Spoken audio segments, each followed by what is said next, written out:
Good evening. You are listening to KZYX, Philo 90.7 FM, KZYZ, Willits and Ukiah 91.5 FM, and Fort Bragg at 88.1 FM.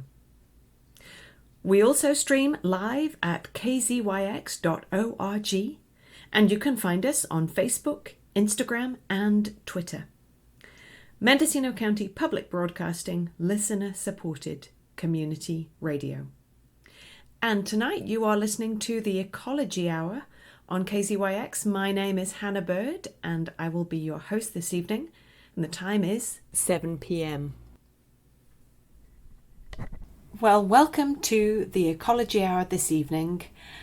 It may seem like a rainy day, but we are talking about fire this evening with the wonderful Tori Norville, who is the Cooperative Extension Fire Science Advisor for Sonoma, Napa, and Marin counties.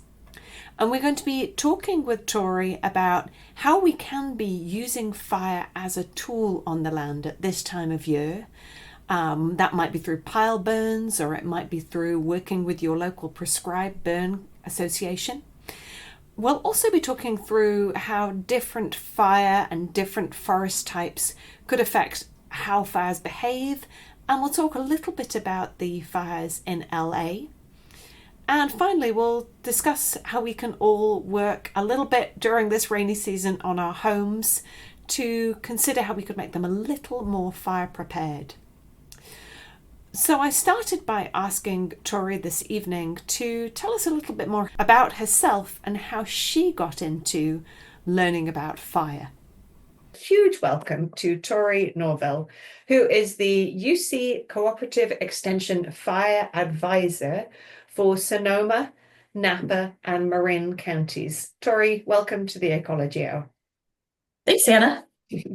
It's really great to have you here.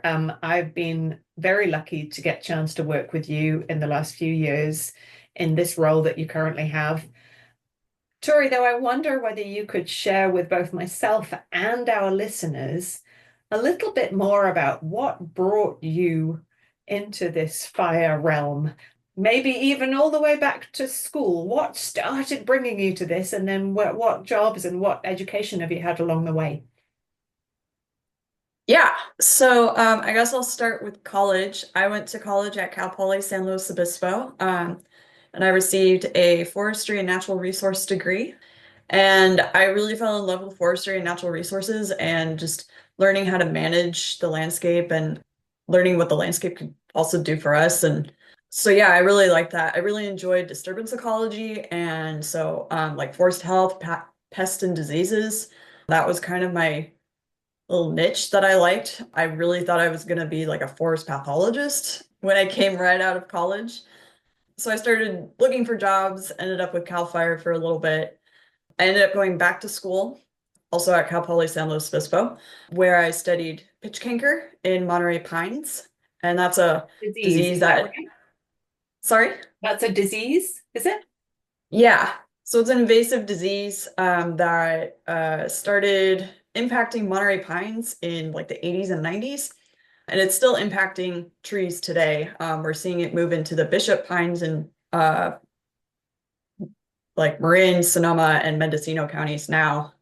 So it's still a prominent disease out there. So yeah, my master's was in pitch canker and how to manage regeneration with that disease. And then I continued to work for Cal Fire. I worked at Jackson Demonstration State Forest for about 9-ish years, which is on the coast of Mendocino. And then about 2.5 years ago, I jumped into this position with UC Cooperative Extension.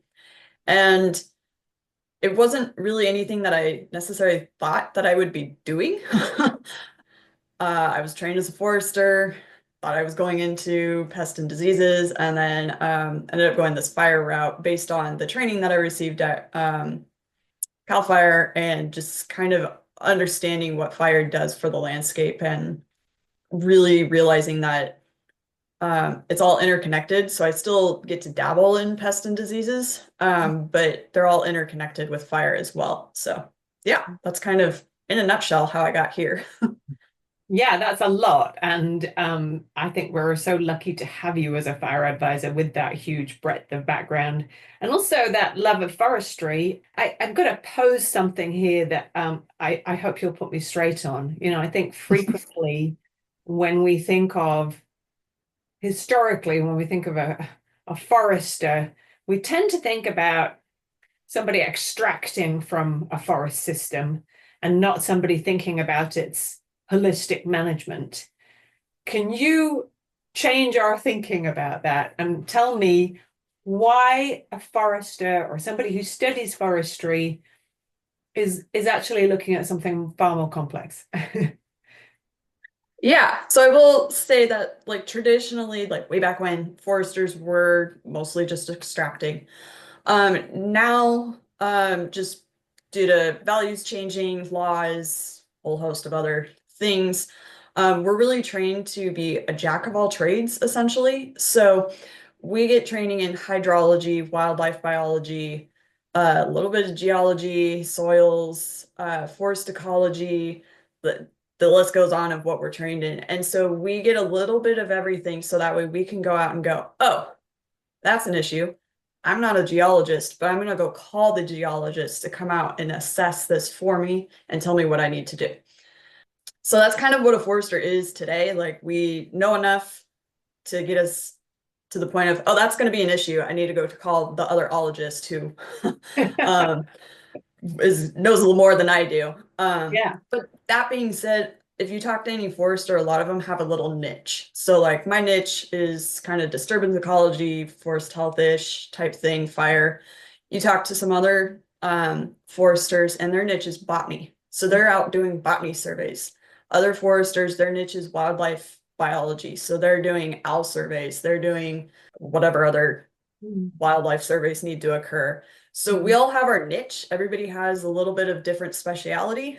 And that's what kind of makes it really cool to be in the forestry community is everybody knows enough to have conversations together, but someone always knows a little bit more than you.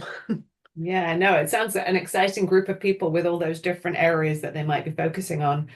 So I'd love to spend a bit of time in your niche now. And we'll start with the part that you've just mentioned, the disturbance ecology.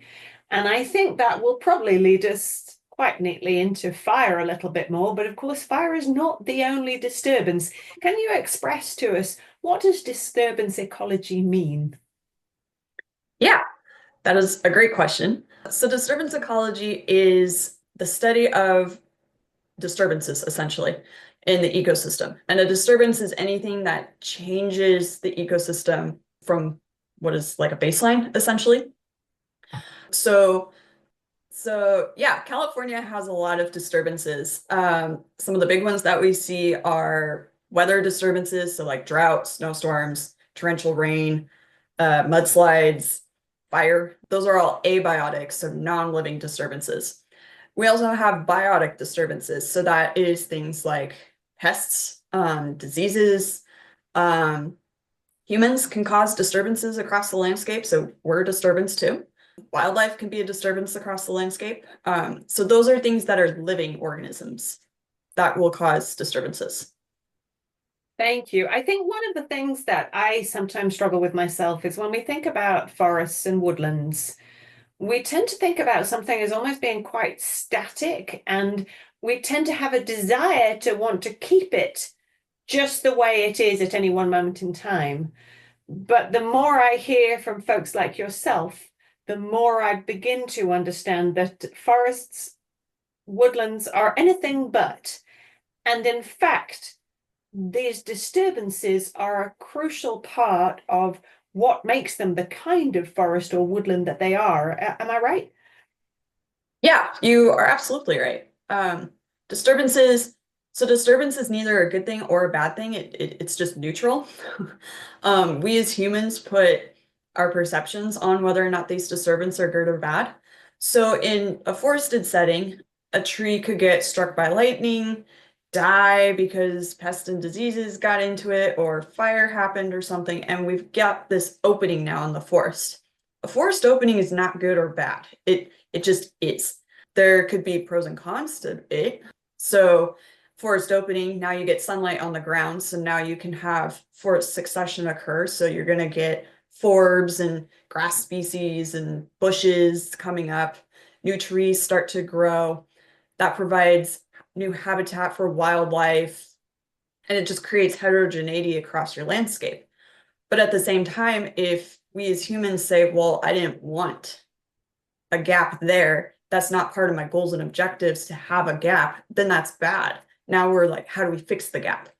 So yeah, disturbance isn't good or bad, it just is.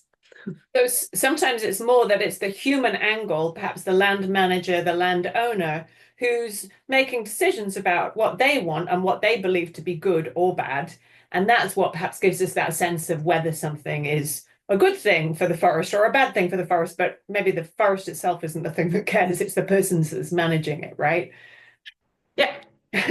So I think that does take us quite neatly to one of the disturbances that you've mentioned. And of course, now you're focusing on fire.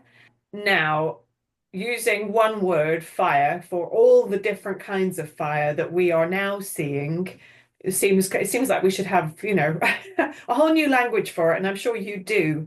Can you describe to us a little bit about the different kinds of fire that you could have in a forested system, and how they might impact those systems as well? Yeah, so I think I'll start this conversation with just stating that California's ecosystems are naturally dependent on fire. We're a fire-driven ecosystem. Native American people have been using fire on the landscape for tens, thousands, however long, well before any of us were here. And that really shaped the California ecosystems that we see today. A lot of our ecosystem, or a lot of our plant species, have fire adaptations because they came up with fire. So like our oak woodlands, we'll see oaks with really thick bark, or they'll basil sprout if the top canopy gets killed. Could you just describe what that is? But you said basil sprouting. Yeah. So that means that basically sprouts will come off of the root system of the tree, of the organism, where the canopy has been killed. So just because the top of the tree got burned doesn't necessarily mean that that tree's dead, right? Correct. So yeah, it's a really cool adaptation. Lots of plants in California do that. So yeah, I'll just start with that just to set the stage. Because we're in a relatively frequent fire ecosystems throughout California, you can sometimes have what I call as a happy little ground fire. So this is like a fire that's low to moderate severity. It's just doing its thing. It's cleaning stuff up. Not really looking very scary. This is what we typically see when we have like prescribed fires, or kind of your early season wildfires. They usually are a little bit lower severity. They're easier to maintain, easier to control. If it's a wildfire situation, easier to put out sometimes. But then you can also have, contrasted to that, you can have kind of these more scarier wind-driven, fuels-driven fires that we typically see like in our summer months or during red flag events, where it's super hot and dry. Conditions are just making it such that the fire can perpetuate itself because it's super hot. There's lots of fuel and the wind's just pushing it. Those are usually higher severity fires. We usually see them have mosaic effects, but we do tend to see more high severity effects with those fires. And they can be very scary. Like, I'm a fire scientist and I get scared of those ones too. So yeah, I kind of call those my scary fires. Yeah. So, and again, going back to that recognition that often what we're looking at is humans managing the land and thinking about how they can do that in the way that is best, and in many cases is best for them. We find that we're more frequently maybe living in places that will bring us right up against our forested lands. I know I think everybody is fairly confident with the term the wildland urban interface, or the WUI at this point. Should we just stop building there? Is that the answer? Um, I don't know if that's quite the answer because we like to live in nature. It is one of the components as to why we're seeing more structures burning right now. Is we do have an increased population in California just from like if you think about from the beginning of California to where we are now, we just have more people living in it, which means we all have to live somewhere. And that means we are going to start pushing into kind of that wild and urban interface areas. So I don't know if it's a question of do we just stop? Because I don't think people are just going to stop living in nature. But I think it's more of a question of how do we city plan correctly? How do we, and these are way above my head questions, but is there ways that we can plan our cities a little bit better? Plan like open space areas to maybe be buffers, that sort of thing. Thanks, Tori. And it also makes me want to consider a little bit more. I mean, you talked about I loved your happy little ground fire and then your the bigger scary fire, right? And we know which one we would want to have on our property and we would ideally want to be in control of that. And so fire is not just the big scary out of control in this day and age. It is an incredible tool. How much are you working with fire as a tool that you are using on the land? Yeah, so I'm working a lot with prescribed fire as a tool. Also like pile burns are a great tool for the land. I'm sorry, I know I keep interrupting you and I will Oh, get you that's back on okay. the flow, but I find everything you're saying is so interesting. So, can you just explain to me what the difference is between a prescribed burn and a pile burn? Yeah. So I guess I'll use prescribed burn is kind of the umbrella term for any burn that you are doing under normal conditions and you have a prescription for essentially. And underneath prescribed burn, you can have broadcast burn or pile burns. And pile burns are you've done some forest maintenance or woodland maintenance type thing. You have some woody material that you want to get rid of somewhere. You don't just want to throw it around or chip it or something. Pile burning tends to be a pretty cheap option to get rid of some fuel. So you just pile it into a pile. And then when conditions are correct, weather conditions and usually air quality conditions, because they have a say as well, then you can light that on fire and all the woody material will burn down. Mhm. Um, puts nutrients back into the ecosystem that way. Cool. Prescribe or broadcast burn is kind of the other category, I guess, of fire under prescribed fire. And this is more where you're lighting like a, for lack of a better term, a field on fire or like an area, a unit on fire, and you're managing that fire in a perimeter and having it stay there. Um, to me, fire is going to do what it does. We can't necessarily control it. So we kind of manage it in these prescribed broadcast burn situations where we have it wrapped by roads, we have control lines, we have the resources that we think we need out there to do that. We've got permits in place. We've done test burns the morning of to make sure that the conditions are correct in order to get the burn effects that we want. And then we light it off very safely, very controlled manner. But again, fire does its own thing sometimes. So occasionally we do have like a slap over or something, and it's fine because the conditions are at the point where we can go grab it, wrap it, put that out, and then continue on with the prescribed burn. It sounds like a difficult job. So the first kind of prescribed burning that you talked about, the pile burn, sounds like something I feel I could manage, right?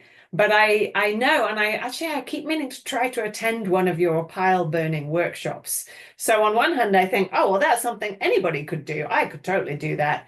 I'm kind of intrigued.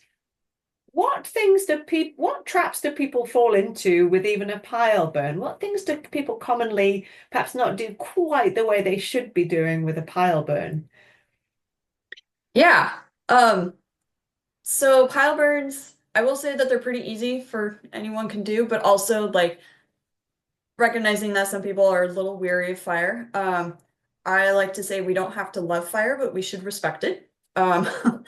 So for me, part of my education is just getting people to respect fire. And part of that is doing hands-on workshops to teach people how to utilize fire as a tool. So what I typically see with prescribed burns is some like mishaps, I guess, is the location of where the pile is built to begin with. So maybe you're too close to a building. Maybe you're too close to a tree canopy. Maybe you're just on a slope and then things can roll out. So placement of your pile is probably the first mishap and one of the things that we can very easily mitigate just through some education. If you've got flat ground, put it on flat ground. um, be at least 100 feet away from a building type of thing. You can burn under canopies. Um, it's just slightly harder, but if you're new to burning, maybe try not to burn underneath canopies until you understand how fire works and moves and behaves. Um, so yeah, those are some of the like just placement wise things. And then a lot of times what we see is you've let your pile burn down, it's at the end of the day, you're putting things away, and like a gust of wind comes through and picks up those last little bit of embers and spits them out. Um, that's something that we usually see as well. So just making sure that it's completely out or you and have a line, not or, and have a good line around your fire. So bare mineral soil, making sure that nothing can creep out of it. Um, and having a water, whether that be a hose or a bucket that you can kind of mix in before you leave for the night, would be my two advice. Thank you. Yeah, no, that's helpful. I know I still want to go to one of your workshops, but that gives me some good guidance.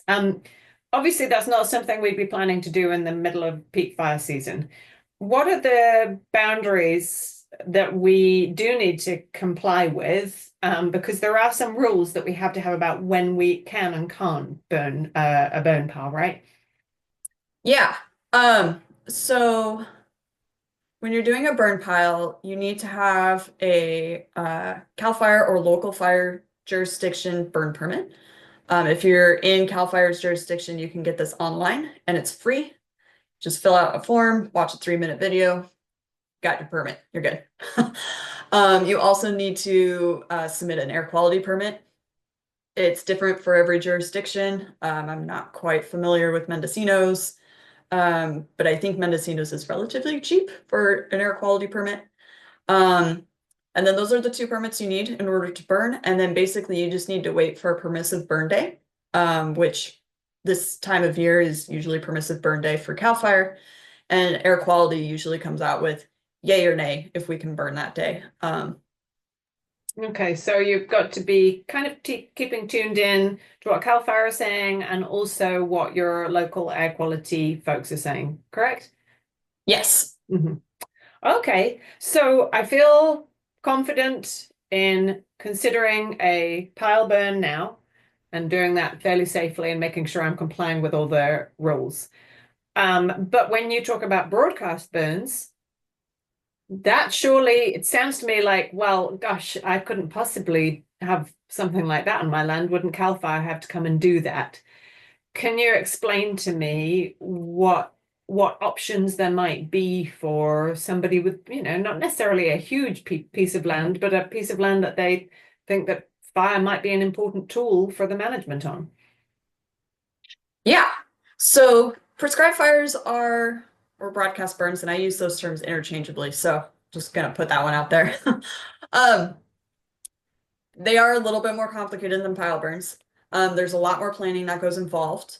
You still do need the same two permits, or not the same two permits, but you need a burn permit. It's a different burn permit, but you need a burn permit and you need an air quality permit. They're both slightly more complicated, but the gist is the same. With the prescribed fire burn permit, you need a burn plan. And so burn plan is where you lay out your prescription for the fire. So your prescription is looking at weather conditions. So we have a high, medium, and low weather condition that we'll be burning in. And if we're outside of those ranges, we won't burn because we've deemed it either isn't going to carry or is going to be not the effects that we want and we can't control it type of thing. So we have that prescription in there, or weather conditions, and weather conditions include wind speed, temperature, relative humidity percentages, mixing height for air. So that goes into getting the smoke up and out instead of just settling. So there's lots of things that we consider when we're making these burn plans. You also need to consider what resources you're going to have out on the burn. So if you're in your lower end prescription, maybe you only need a couple resources, but if you're in that higher end, maybe you're bringing out an engine, maybe you're bringing out a water tank, in order to ensure that you can keep the fire where it's supposed to be. Also in these burn plans, we talk about like safety and radio communications and who's doing notifications, who's in charge, what happens if someone gets hurt, what happens if something goes wrong, who do you call when the fire escapes, if it escapes, which we have very little escapes with the prescribed burn association model that we're seeing across California. So I'll just put that one out there and I'll talk about PBAs in a minute. But yeah, a lot goes into this burn plan. And you need that burn plan in order to get the burn permit. CAL FIRE will come out, or whoever your local jurisdiction is, will come out and review that burn plan with you on the site and say, yeah, this makes sense, you've done your homework, or we think you need a little bit more resources, or that weather doesn't make sense, rethink that. So they work with you. And then they'll sign off on the permit. And then again, it's just signing off with air quality. And then you just kind of look for the permissive burn days, both through CAL FIRE and air quality. So I really want to move back to talk about prescribed burn associations, because that still sounds like quite a daunting prospect for just one individual. And I'm thinking that maybe a prescribed burn association helps with this not feeling so daunting. But before we get there, you've mentioned like a prescription. We're calling it a prescribed burn, and then you've mentioned the prescription. And we think about that term often, right, when you're having some kind of medicine to deal with some kind of issue. So on this occasion, though, what we're looking at is some kind of specific goal that any fire or our use of that fire as a tool might be trying to achieve.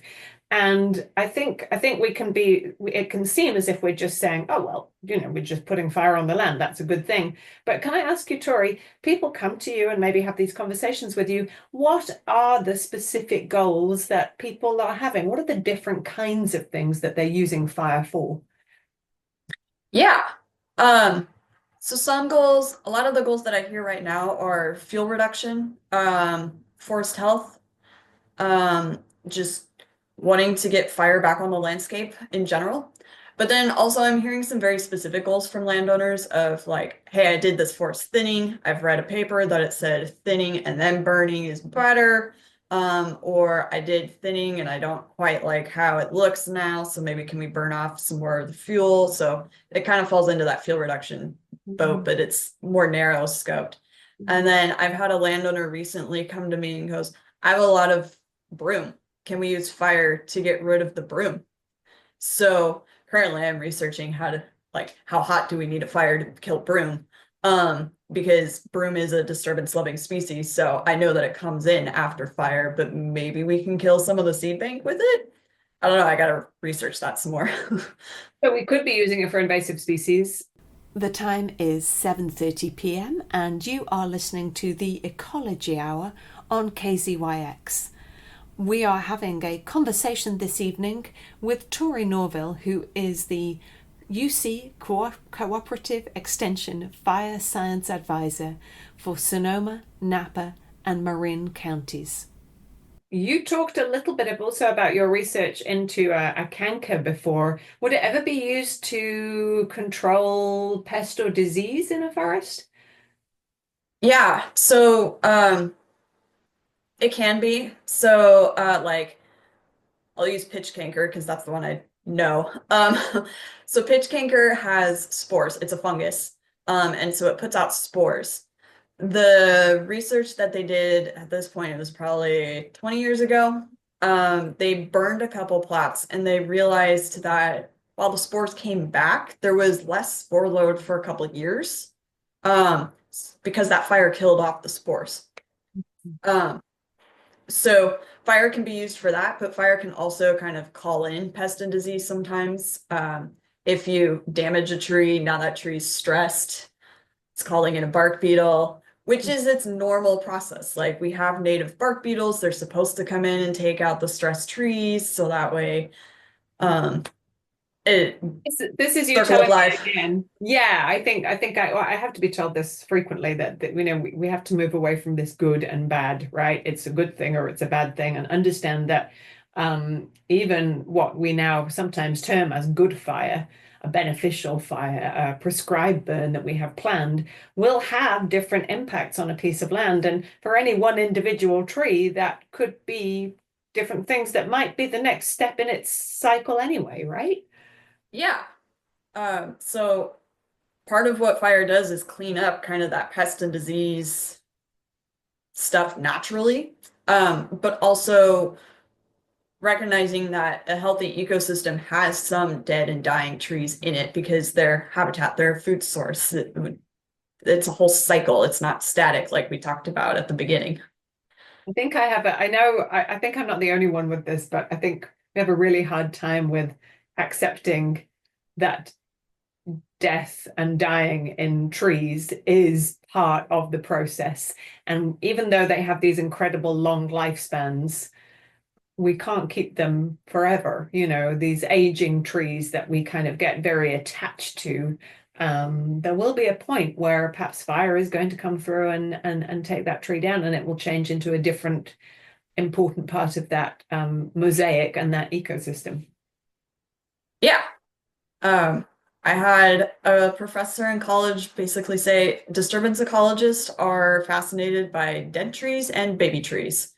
Um, so that kind of sums up disturbance ecology is, yeah, things are going to change, and as one thing dies, another is going to take its place. So Now, I wonder, as I say, I do want to move on to prescribed burns. It's easy to talk to you a lot, Tori, because you have so many interesting things to share. But we often are thinking here at the Hopland Research and Extension Center about oak regeneration and the lack of baby oaks, particularly maybe I'd call them maybe like teenager oaks, right? Is it because there has not been fire on the landscape that we're seeing problems with oak regeneration, or? I think that's part of it. I don't know if we know the answer as to why there's not oaks on the land, or baby oaks. I won't say all oaks, baby oaks and teenager oaks, because I use those terms as well. Um, on the landscape, I think it's a combination of lack of fire. It could have just been past management practices over the last 100 and 150 years. Um, so yeah, we're not real sure, but it is interesting to think about and try to figure out how to get more of those younger oaks Mhm. coming up. Yeah. So let's get back to prescribed burns, because as we've talked about, there are a number of layers to trying to organize a prescribed burn or a broadcast burn on your piece of land, and that sounds quite daunting. So can you explain what a prescribed burn association is and how that might help you if you were considering putting fire back on your land? Yeah, so prescribed burn associations, or PBAs, because I'll probably lapse into the acronym at some point. Mhm. Um, they are community-based organizations of just volunteers, of landowners, people, public, who just want to come out and help each other get fire on the landscape. Think of like a barn raising where neighbors come out and help each other. That's kind of what the PBA models are. PBAs will provide that technical expertise that a landowner is looking for to help write the prescribed burn plan. They can provide the labor force. Most PBAs have some sort of tools that they can bring out. They can also be a way to connect you to certified burn bosses within California. Which that's kind of a tangent. We can go down that one in a minute, but having a certified burn boss will open up some liability funds to allow you to do burns on your property with some liability insurance. So yeah, PBAs just kind of help bridge all of that together and be able to implement these burns on the land. Where we're really starting to see PBAs like hit their groove and niche is they're taking the easy low-hanging fruit burns, which frees up CAL FIRE or other agencies who have more experience, who have the technical equipment and things like that to go do more technical burns, while the PBAs are focusing on the small 5-acre burn or the very easy 15-acre burn over there type of thing.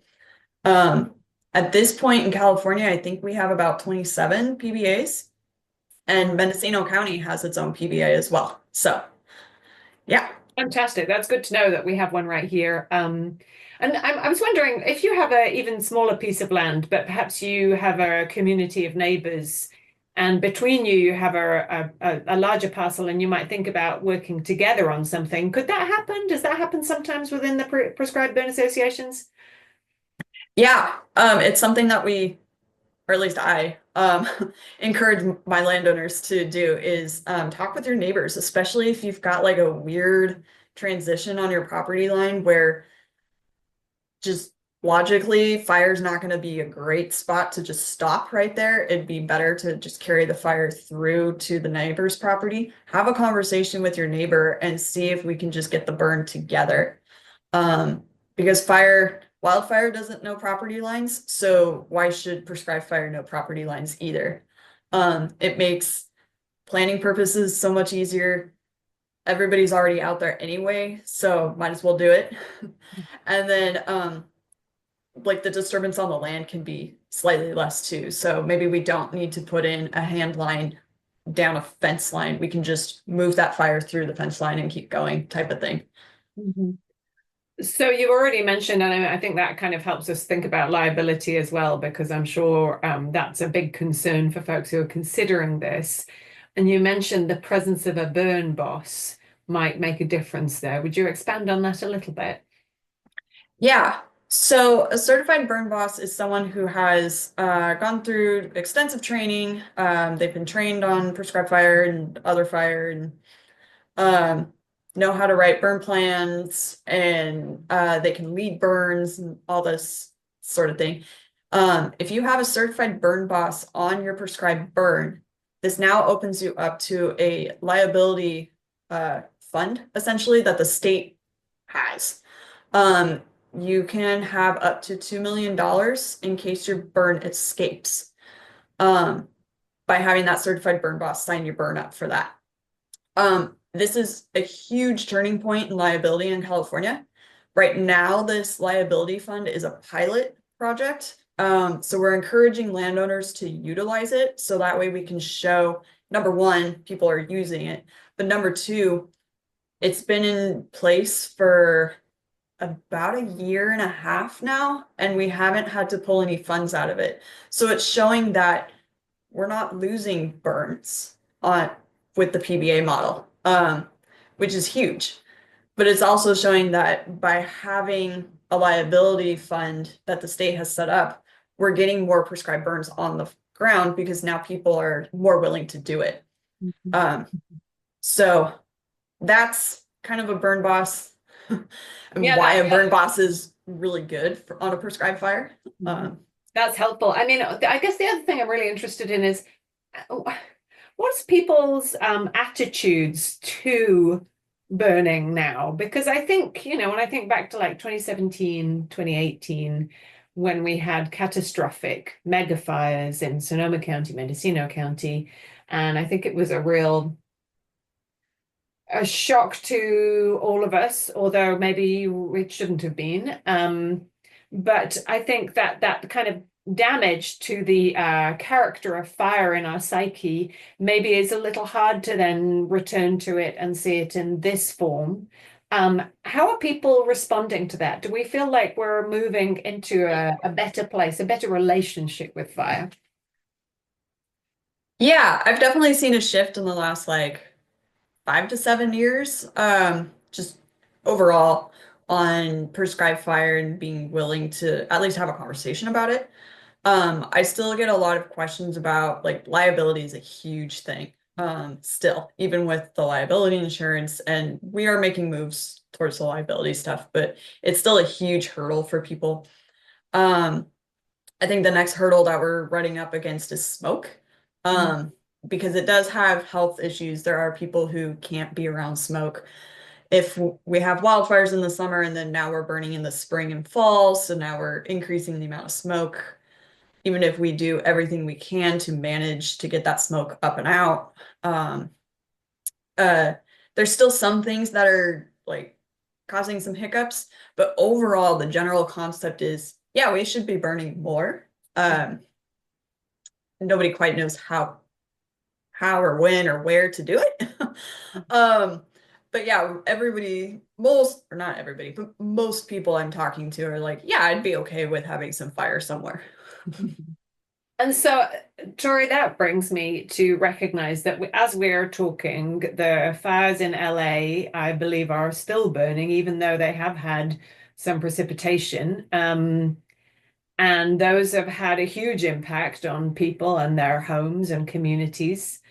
And I'm imagining that even though that's a little bit away, it's not Northern California, perhaps just seeing that horror again stops people perhaps thinking about using fire as a beneficial tool. Do you see those impacts every time we do see these kind of big out of control wildfires? I think we're seeing it a little bit more right now because this is the time of year that, at least in Northern California, we are starting to do some prescribed burns. Like the last couple of weeks, we've had fantastic burn windows up here in Northern California. Um, but there has been some hesitation to do some of that burning just because of either optics or CAL FIRE had a resource drawdown by sending everyone to Southern California to fight the fires type of thing. So we do see some of that hesitation, some of that kind of caution there. I think it's okay to be cautious, but also recognizing that we maybe don't have these burn windows all that often. So remembering to take advantage of what we do have and knowing that we're different than what's going on in Southern California. We got at least 10 inches of rain in November, December. So we're a lot wetter right now than what Southern California is experiencing at the same time. They've had less than an inch, I think, since October.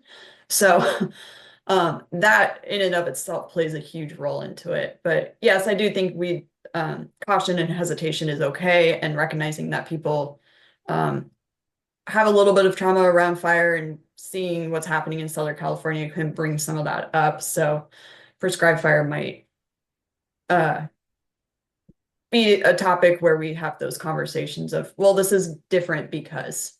Mhm. And I wonder if you could also help us. So you're already ringing some of the changes between here and Southern California by pointing out that we've had a significant amount of precipitation. I mean, at this time of year, I have a wonderful relationship in some ways with fire, and that it's the thing that's keeping my house warm. It shifts completely my relationship with it. But that's not the situation in Southern California, where there has been very, very little precipitation. And that is we're all in a Mediterranean climate, but in Southern California, it's to a greater extreme. Is that correct? Yeah, at least right now with what the weather patterns we're seeing, and then I don't want to say it's a drought, but it might be a drought. They've just not received a whole lot of precipitation this year yet. And then you couple that with they were having Santa Ana winds, which are equivalent of like north winds or Diablo winds up here, which are those northeasterly winds. And they typically get them this time of year. So, and those winds are kind of, we know that they occur. It's when there's a high pressure system over the Great Basin area and then a low pressure system over the Pacific Ocean. And air is like liquid, it likes to equalize.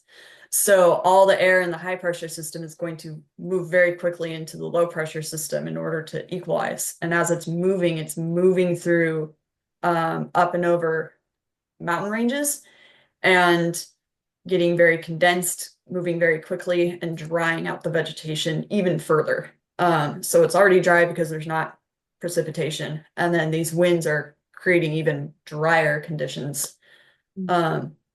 So if there is an ignition, it's very easy for that fire to move, both because of the dry vegetation, what the vegetation is, being mostly chaparral, which life strategy is to burn and burn everything else around it. So that way it can resprout and be the first one back up. Fire adaptation. Yeah. And we have some chaparral here, but that's kind of interspersed, whereas you've got larger areas of connected chaparral in this area in LA. Yeah, connected chaparral with steep slopes, which we also have here somewhere, some places, but ours get broken up with like grassland and oak woodland, and there it's a whole lot more chaparral. Yeah. So I don't know. Is there much for us to learn from the LA fires in this area, or is it such a different situation that it's not really a learning for us, but more a continuation of we're going in the right direction. We're figuring out how to be managing our fuels in Northern California. I think there's still things to learn. We especially in like the home hardening and defensible space realms of the fire protection side of things, or fire prevention, not protection. Um, uh, like we're still learning each fire. We're learning different things of, oh, okay, that was, I haven't seen that before type of thing. So we're definitely still learning things in home hardening, defensible space. It's reinforcing some things that we've learned from fires up here. Fires that we've seen in Colorado and other places throughout the United States. And yeah, it's definitely just reinforcing that home hardening and defensible space portion of this. But it's also showing us that we can't just stop forest management or even brush and chaparral management either. Like having strategic shaded field breaks in places, whether those be shaded field breaks or field breaks if you're down south, because if you remove the chaparral, there's not a whole lot of shade. And then just up here in Northern California doing forest thinnings and that sort of thing. And throughout the entire state, introducing prescribed fire where feasible and where conditions allow.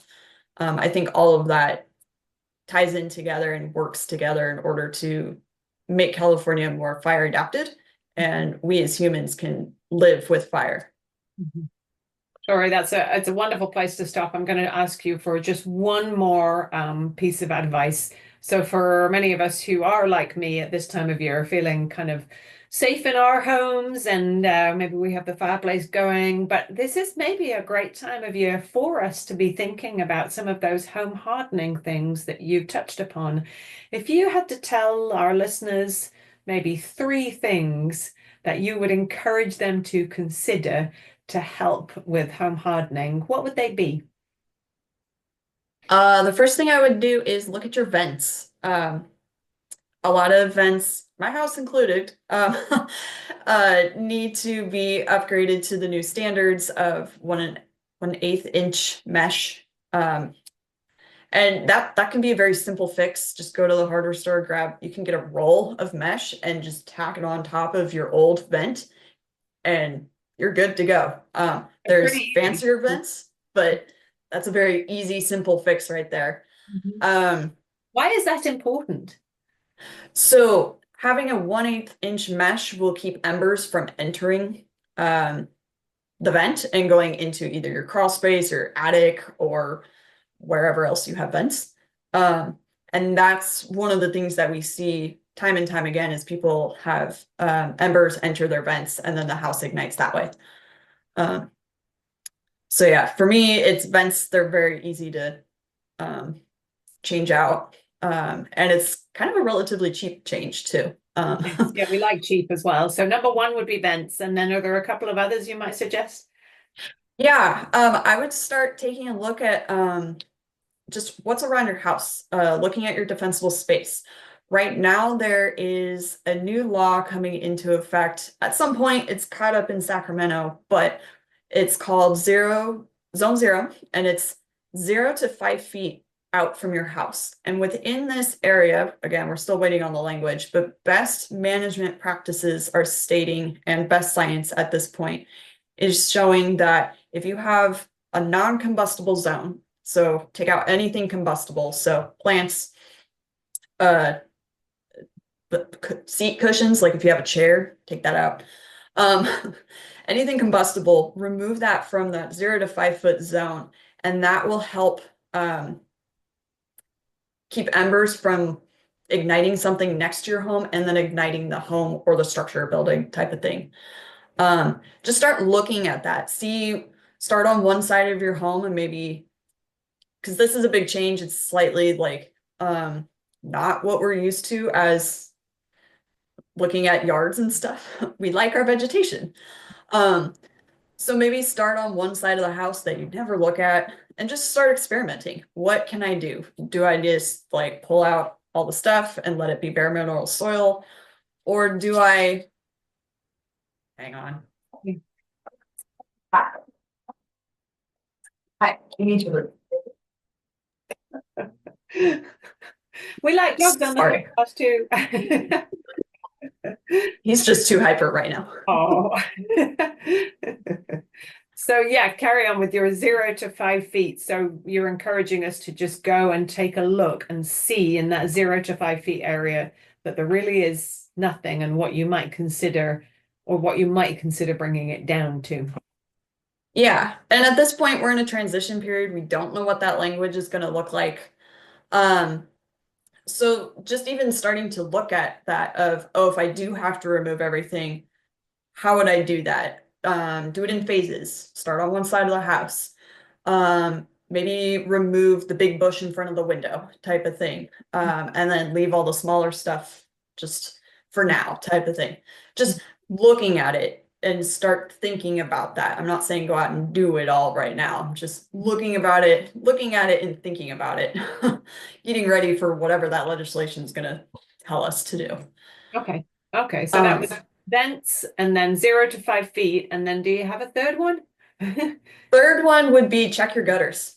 Not only because it's rainy season up here in Northern California, but also we've had a little bit of wind this winter, and that embers can get into your gutters. So keeping your gutters clean not only helps with water movement, but also keeps the embers out of your gutters. So those are, again, a fairly easy fix. It's just a little bit of maintenance for like an hour.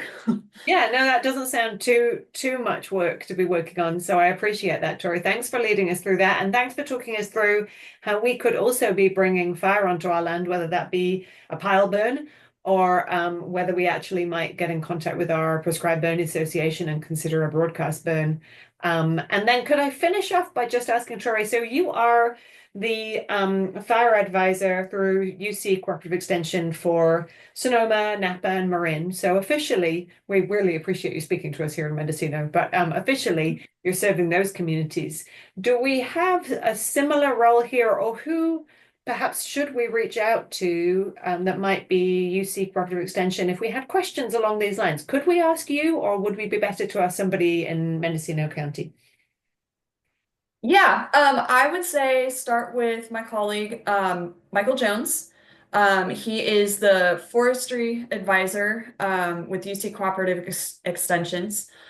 he and I work very closely on lots of things. He pulls me onto projects, and I pull him onto projects all the time. So I would start with him. If he doesn't know the answer, he'll punt it to me, that type of thing. You can get in contact with Dr. Mike Jones, Forestry Advisor for Mendocino Lake and Sonoma counties, on email at mjones, that's MJONES, at ucanr.edu,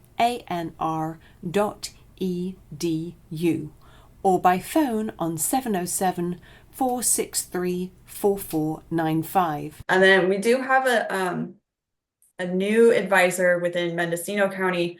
She's the beneficial burn and tribal liaison advisor. And she's specifically working with tribes and tribal members to try to bring some of that beneficial fire back onto the landscape. And I think we're excited at some point in the future to get Ali, who's in that position, on the Ecology Hour, because it would be interesting to hear the work that's going on there too. You can contact Ali Song Jerzek as UC Cooperative Extension Centre's first beneficial burning and tribal land stewardship advisor at the email asungjerzek, that's ASUNGJERECZEK at ucanr.edu. Yeah. But yeah, I would reach out to those two first, and then anyone can email me. I just might point you guys back to them first. You can save your email inbox. We will. So I'll add those emails at the end of the show tonight. And Tori, I just want to finish off by saying a huge thank you. You took us in so many different directions, but we really appreciate your passion for this subject. And also, it's great to just, I really get that you love this area of disturbance ecology and fire, and how you can help people managing that. So thanks for the work that you do. Thank you. Yeah. Well, thanks so much for listening to the Ecology Hour this evening, and thank you so much to Tori for joining us. Tori Norville is the UC Cooperative Extension Fire Science Advisor for Sonoma, Napa, and Marin counties. Tori also shared with me a couple of things that she wanted listeners to hear this evening. She is running a pile burning workshop on Friday, February the 14th, 2025, from 9 a.m. to 12:30 p.m. in Occidental. That's a great way to celebrate Valentine's Day, if I do say so myself. It's open to all community members, and you can come learn hands-on skills to burn piles created by vegetation management projects or defensible space. They're going to discuss weather, permits, tools, and how to safely construct and light piles and monitor the piles once they are lit. Due to the location, the registration is capped at 25 people, and there is a registration fee of just $10. You can contact Tori directly if you're interested in attending that. Tori's number is 707-582-0951, or email trnorville, so that's TRNORVILLE at ucanr.edu. The other thing that Tori wanted to share with everybody was a link to the State Prescribed Fire Liability Fund. So you can access that. Well, in fact, I see the link as a really long and lengthy one. So rather than giving you the link directly, I'm going to put that up on our Hopland Research and Extension Center Facebook, X, and Instagram feeds. So have a look on any of those, and you should be able to find that link to the State Prescribed Fire Liability Fund. And I'm also guessing that you could Google that and you would be able to find it. The document itself is California Department of Forestry and Fire Protection SB 926 Prescribed Fire Claims Fund Pilot Project. Okay, thank you so much to everybody for listening to the Ecology Hour this evening. I wish you a warm, dry evening, perhaps by the fire, which we can use as a tool